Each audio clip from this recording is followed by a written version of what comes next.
Welcome back. Tonight we're going to be talking about just general game news, but first we're going to talk about a few games that are kind of coming to a close. Either they're stopping production or being canceled or right on the cusp of one of those two. So the first thing we're going to discuss, Anthem, looking like it's going to stop services or not stop services, but it's going to stop putting out updates for the game. Yeah, no new content. They said they're going to keep the servers going and everything for a while, but they did not, as far as we know right now, throw an expiration date on all that. I think it expired maybe a year ago. It's okay. It's like when did it come can't out? quite read those last Zany. numbers on the carton, but it smells funny. How do you launch mean- with spoiled milk? I mean, A lot of companies do that these days. I mean, but that was such an atrocious, like, geez. Well, I mean, it was the epitome of mediocrity. Nick, I think you had a good way of describing it when you were talking about you and your buddy playing. Yeah, just 3 hours into it, day one, and it's just like, hey, are we having fun yet? No, we're redoing the same. Okay, so I'm flying. Nothing's happening. The loot sucks. After a few hours, I'm close to the end game, and I really don't care. The story sucks, and You know what I did like? There's no end game in sight. The machine gun sound. Literally, like, that was one of the only things I liked about that game. The bass gun had a really good, like, meaty kind of shit. What's the word I'm looking for, man? Just a really meaty, bassy The sound. muzzle. As you're firing, it just had a great kind of. So I don't know, man. I can't think of the words. I liked Anthem so much. I played it long enough to where I couldn't refund it, so I had to put in a. Well, no, I had to put in a ticket for somebody to remove it from my account. Oh wow! You were that disgusted with it. Fuck You were like, that "Get game. this shit out Sucked. of my sight. I don't need the money back." No, Hold hold on. I don't want to totally shit on it. So the I will. concept was fine, but Yeah. I think we see this problem with a lot of games like this. Like you even think about what was the most recent one? Godfall. Oof. Oh man, I wanted that game to be so good, and it just wasn't. But at any rate, like games like Gearbox this did. that don't have like an identity, almost like they want to be a little bit like Destiny, they want to be a little bit like Diablo, they want to be a little bit like every other like hack and slash or looter shooter. We want to be a little bit like Borderlands. But they don't do any of those systems that make those games good or even great. Well. You remember with Anthem in particular, and I mean, I know I don't want to spend too much time just on Anthem, but like one of the biggest problems with Anthem was Patrick Soderlund,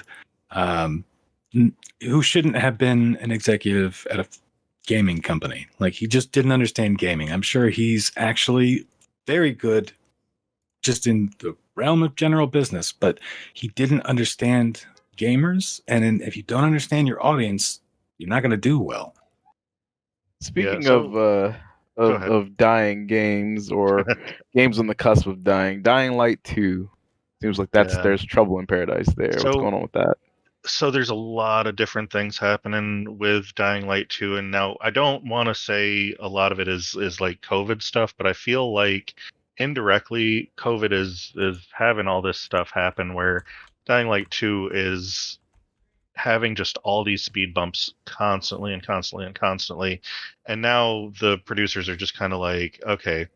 And I think, honestly, I'm going to kind of lump Dying Light 2 and Vampire the Masquerade 2 together. I think both of those companies are extremely scared to put out a game that's not fully developed after the whole cyberpunk thing. The difference between the two, and I'll talk about Vampire the Masquerade a bit more. The difference between the two is all of the awful things that's been plaguing the team making Vampire the Masquerade, between its development teams leaving and the sexual harassment allegations from one of its lead designers, and then the dialogue director leaving, and it's there's so many other things that are happening that aren't COVID related.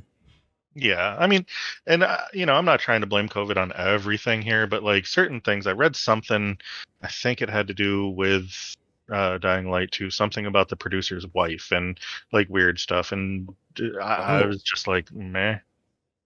Oh yeah, I didn't read that. I just heard that the development chaos, like there were problems, but I think COVID exacerbated or kind of like really shed light on stuff that was already going to be a problem later, maybe, or they were hoping wouldn't be. Oh yeah, and I mean, now I'm looking at this article from Game Informer, which is very, very detailed. I have not read through the whole thing, but one of the associate editors, Liana Ruppert, she wrote a very comprehensive list of reasons why Dying Light 2 wasn't going to be coming out. I definitely recommend checking that out if you all stop over at Game Informer at all. But yeah, Oh, wow. it's very in depth. I don't want to just sit here and read the article to anybody. But yeah, there's a lot going on there, and What it's about pretty the- sad. I was a like the- huge fan of the first one. Sorry, I missed my bad. But what are the bullet points though of why she would say that she doesn't think it's actually going to come out at all? So I don't think she actually comes out and says it's not going to, but she's kind of given the reasons of why it's being delayed. And I mean, there are a lot of good ones. Just the headline parts of the paragraphs I'll read to you is nepotism, marketing conflicts, penguin influence, quote, the fish rots at the head, too many chefs in the kitchen. So a lot of those can be panned out to a lot bigger problems happening, especially when you have so many people trying to put out one game. Yeah, so Vampire the Masquerade, it's not being outright canceled. What it's being put on is an indefinite delay beyond 2021. And it's not the most shocking thing in the world, but up till now, it's had such a rocky development with either its team, COVID, everything happening. But it's like, ever since 2019, they've had nothing but awful things happen.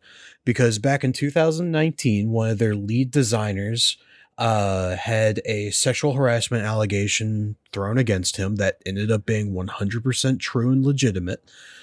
So he was let go, really? as well as anyone covering for him, anyone associated. All of those fucking people were let go.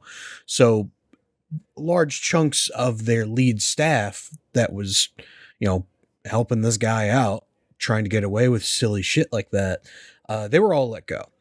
So that's already a pretty big hit. Then COVID happens in 2020. Of course, that slows things down more. But after all of that happens, they originally was going to launch in August of 2020. And that was because of a COVID delay. Yeah. They missed that date, obviously. And what happened shortly after that, I want to say it was September, maybe November, I can't remember, but I want to say the woman's name was Kara. She was one of the lead dialogue directors. And,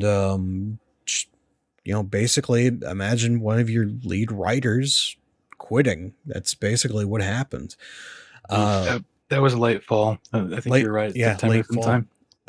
And now what is happening after all of that? The game's been delayed. It's already a year and a half overdue from its original date, and it's not even close to being done. Hardsuit Labs is the development team that was going to be pretty much one of the main developers for the game, along with Paradox Interactive. And they're no longer working on the game. That whole fucking company is gone. Yeah, so basically, because Paradox is just the publisher. Yeah, I shouldn't say that they were developing. Yeah, Hardsuit was making the game, and they're not doing it anymore. Yeah, man, I wonder if they went under by themselves or if they were like acquired by Paradox and then put out to pasture. I don't actually know the details of that. I found the exact verbiage from Paradox. That'll help. All right. So this is from I don't know whom in Paradox it's from, but someone in Paradox let out basically a statement about this transition, and it goes, "This game is very important to us, and it has been an ambitious project from the very start. In order to meet our goals, we've come to the conclusion that a change is needed, and as a result, more development time is required. Although critically acclaimed, we'll be canceling this show because nobody's watching it." Yeah, it's basically what they're saying is that Hardsuit isn't able to do enough They're not able to do it fast enough. They're not able to do it, I guess, well enough to their standards, I guess. It makes you wonder how much COVID has actually affected these companies, because I mean, it's not like, this is happening in a vacuum to like one company. What was the game a couple of years ago that really, like Anthem. just shitting on this game managed to build so many? Oh, Fallout 76. Oh yeah. Have you One played that game common enemy. recently? Have I recently? Have you played that game recently? I had never played it. Oh, it's still I love trash. Fallout. Oh, I bet. Yeah, I was gonna say, I bet it's still terrible. I don't know why they even bothered. Everybody wanted it. It's just not what everybody wanted.